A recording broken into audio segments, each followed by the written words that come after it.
So my name's Howard Twine. I'm one of the product managers for RabbitMQ at VMware, and we, as a team, we look after both the open source RabbitMQ offerings as well as our commercial products as well. And with me is Roger. I'll let him introduce himself.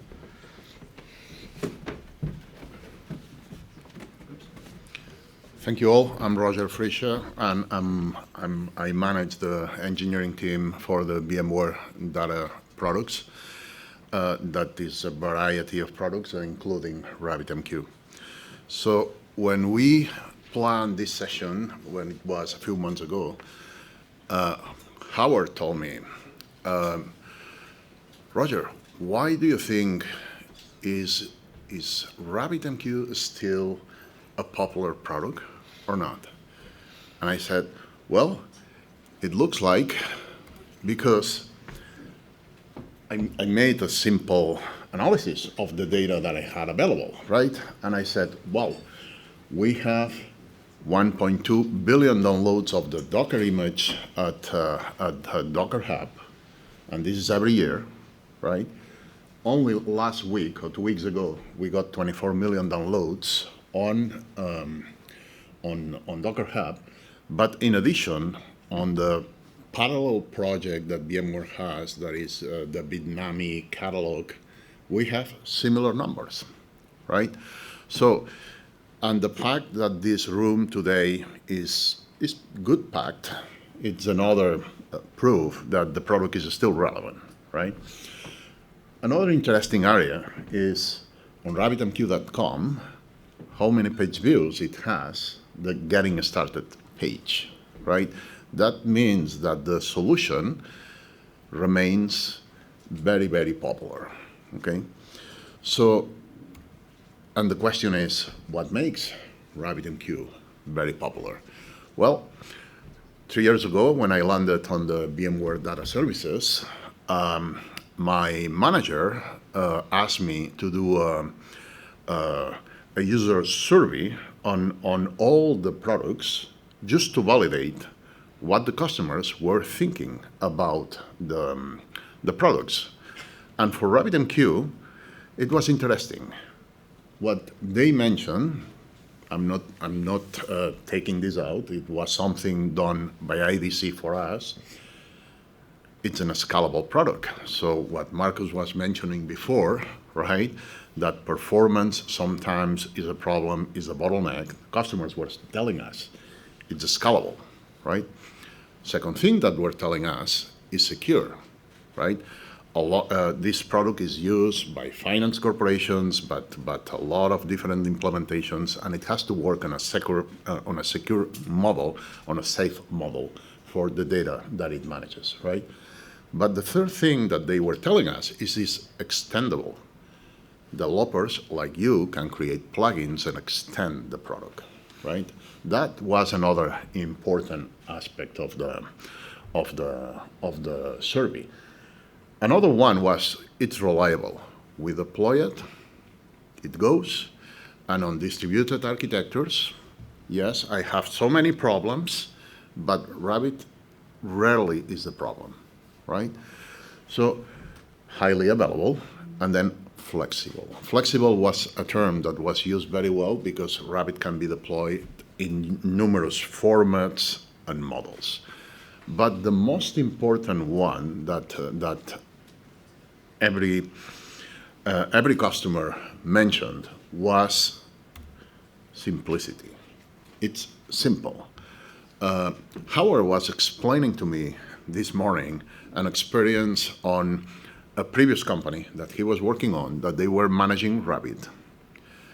They were deploying Rabbit, connecting the clients, and they don't even were aware about the concept of exchanges, right?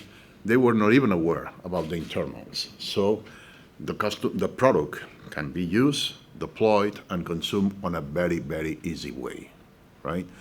So that was a lesson that I took. This was from 2.5 years ago, more or less. And that's the reason why Rabbit remains popular today still. So let's go to the next. Yeah. Howard, Thank you. all yours. Thank you, Roger. So I thought I would just take a brief review of what we've done over the last 12 months, and then take a little bit more of a forward-looking aspect. So this time last year, I vaguely remember standing on a stage very similar to this, at a conference very similar to this, talking about what we were going to do with 3.11. That happened. We released some new security features with OAuth 2. That was rolled out in 3.11, and that now supports any OpenID Connect or OAuth provider. So we looked at broadening the overall authentication capabilities of Rabbit. In that same release, we released Superstreams. And Superstreams, as you'll find out from Arno's session later on today, that is a bundle of individual streams that are transparent to the client. This allows functionality like partitioning within a stream. In that same release, we released the single active consumer feature for streams, and that provides exclusive consumption of messages from a stream. An example of this might be a group of consumers, and only one of them is active at any given time in order to guarantee message ordering. Moving on from that, we released 3.12. And these are the open source releases, obviously. And the headline for 3.12 was some really exciting performance improvements that the team had made. I don't want to steal too much of David's thunder. He's doing a presentation later on today about how those performance improvements were achieved, specifically around MQTT. Within that same release, we also reduced the memory footprint, throughput stability for quorum queues, and classic queue message store improvements were also rolled out there around memory footprint predictability. And we continued to work and iterate on the OAuth 2 plugin. Now, alongside the open source offerings, we provide our own commercial packages with features like warm standby replication and inter-cluster compression. We also curate a collection of the dependencies, like Erlang, for example, within these packages.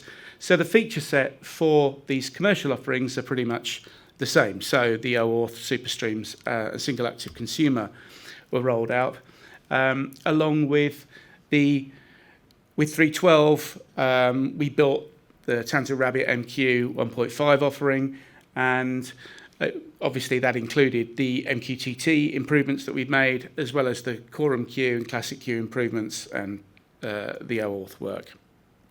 So that's kind of the sort of retrospective of what we've done over the last 12 months or so.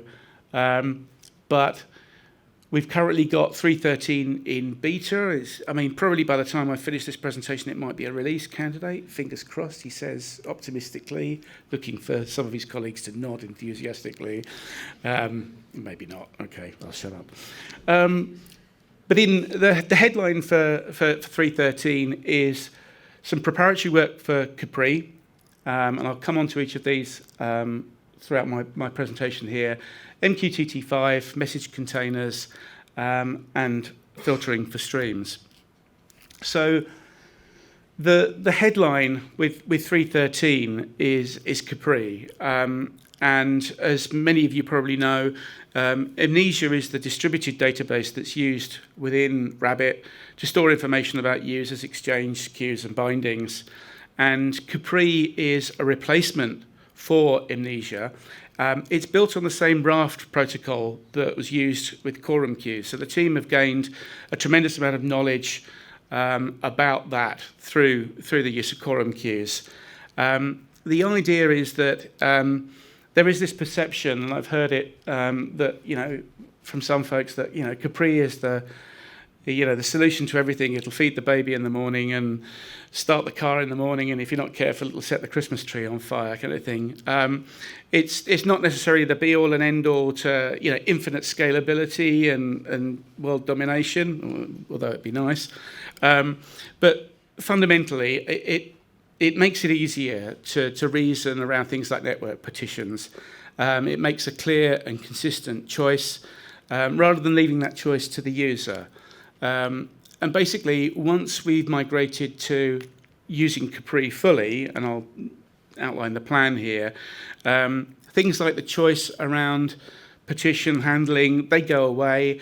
As I said, the clear, consistent choice is made by Capri. And importantly, this means that the metadata store itself can't get into an inconsistent state, especially around things like a network partition. So we've got a phased rollout plan. That's starting with 3.13, which is why I'm kind of stealing the thunder away from 4.0. And with phase 1, with 3.13, all metadata is stored in Capri, but an explicit action by the user is required to get full use of Capri. Amnesia is still used by default. And our plan is that moving forward onto 4.0, Capri will become the default for new deployments. Amnesia will continue to be used for existing clusters when the feature flag is disabled. So there's control there. And then at some point or other, we'll move away from Amnesia completely. Obviously, that's depending on the feedback that we get on this second phase. The upgrade process for Capri is handled automatically. There's no need for blue-green migration. If you want to know about the nuts and bolts of how this works, and I won't bore you or even try and talk about how this migration actually works, Michael is doing a session in, I shouldn't say it, but the other side, in the CodeBeam stream. So yeah, he's doing a presentation on the details of Capri and why we made this choice, and probably correcting any of the errors that I've just covered with my rubbish description. So moving on from that, MQTT has had a fair amount of attention from the team over the course of the last sort of 6 to 12 months. And it probably started with 3.12 with the performance improvements that I mentioned earlier. And it's safe to say that Rabbit has gone from being able to handle a few thousand MQTT connections to millions. That's been put to the test. There's been an extensive amount of testing that the team have done. So our confidence is quite high there, not least on the basis that we understand and know exactly where those improvements have come from. And with 3.13, we're rolling out support for MQTT5, and to address some of the nuances of MQTT5, we've added a new queue type, and we will continue to sort of iterate on that going forward. Again, David will cover many of these aspects in his session. Now, related to the MQTT5 work and what we call native MQTT work, is the concept of message containers. And previously, any non-AMQP messages were proxied, and additional connections were spawned and increased memory usage overall. And this concept of a message container is a step towards a protocol-agnostic core for Rabbit. And the idea here of this non-proxy approach is that the entire inbound message and its metadata is encapsulated into a wrapper in the payload of an AMQP message, and you don't need the additional connections in order to facilitate this. The message gets routed through Rabbit as normally required and remains in its destination queue, all cozy, wrapped up, ready to go until it's consumed. And then when it's consumed, it's unwrapped and reconstructed into its original format, if that's what people require. It may well be that the consumption might be from a different protocol, which makes this approach really quite useful for those that are trying to integrate new protocols like MQTT5, for example, with an AMQP 091 client. So obviously there's a square peg round hole issue with that, and there may be compromises with metadata, but the team are going to do the best they can about documenting where those compromises with things like metadata might be. But certainly going same protocol, publishing and consuming from the same protocol, there are likely to be significant performance improvements, as we've seen with MQTT, and as well as having better metadata preservation throughout that process. And then streams. It's, in some respect, I was going to say it's hard to believe, but it's not hard to believe given the tremendous amount of effort that's gone into this.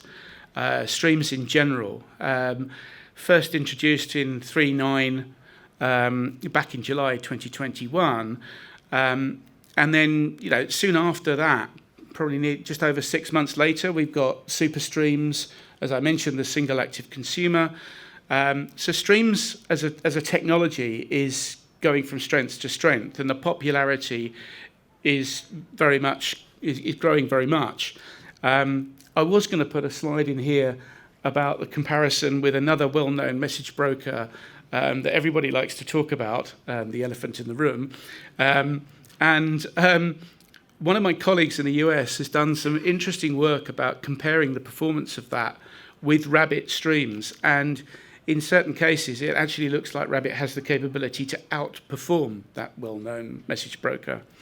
So I think I recently rewrote a blog post, and I think that's gone live today-ish. But do check out our website around RabbitMQ. I haven't got a link for it because I wasn't quite sure if it's going to be live, and I didn't want to mislead anybody because it was out of date originally when it was written. But it does show that Rabbit is relevant today at high performance, and certainly the work the guys have done around filtering for streams as a concept, rolling that into 3.13 to gauge interest in that, I think paves the way for even further development in that particular area. And I encourage you to join Arno and Carl's session at 10 to 2 this afternoon for an insight into what they've been up to.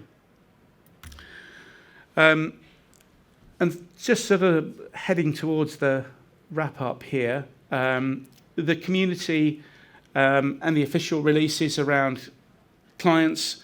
That's one of Rabbit's, in my mind, that's one of Rabbit's strengths, is the feature-rich capabilities that exist within the client libraries that are available in goodness knows how many different formats. And as a relative newbie to Rabbit, it never ceases to amaze me the number of client libraries there are that have either been contributed by the community or by the core team themselves. That development of those client libraries will continue, has to continue, because if we don't, we're not enabling people to get the most out of Rabbit going forward. So that will very much continue. That's pretty much it from me. My email address is there. You can contact me through LinkedIn or outside, collar me or any of the other colleagues. I do very much encourage you to come and have a chat, say hello. We've got bags, and actually I think we're a bit low on socks. For some reason, socks have been very popular this year.